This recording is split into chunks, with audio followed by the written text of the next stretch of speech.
সংসারে সকলের মনে বাসনা থাকে তারা যেন ধন অর্জন করতে পারেন। সবাই তার জন্য চেষ্টাও করেন।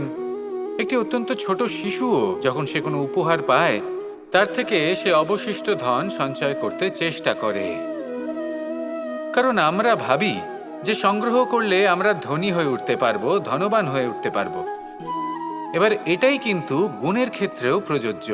যদি আপনারা জীবনে গুণবান হতে চান তবে সংগ্রহ করার কোনো প্রশ্নই নেই। আপনাকে শুধু সম্পত্তি খরচ করতে হবে। আমি ধনের কথা বলছি না, আমি এই সংসারের সবথেকে মূল্যবান সম্পত্তির কথা বলছি, সেটা হলো সময়। গুণবান হওয়ার জন্য আপনাকে শুধু সময় খরচ করতে হবে, অর্থাৎ প্রত্যেক মুহূর্তের সদ্ব্যবহার করতে হবে, আর তাও উচিত প্রকারে। যদি এই কাজ আপনি করতে পারেন তাহলে আপনা থেকেই গুণবান হয়ে উঠবেন। আর একবার যদি গুণবান হয়ে উঠতে পারেন তাহলে ধনবানও হতে বেশি সময় লাগবে না। সেই জন্য জীবনে গুণ অর্জন করুন, সময়ের সদ্ব্যবহার করুন, আর আমার সাথে ভালোবেসে বলুন রাধা রাধা। রাধা কৃষ্ণ কৃষ্ণ কৃষ্ণ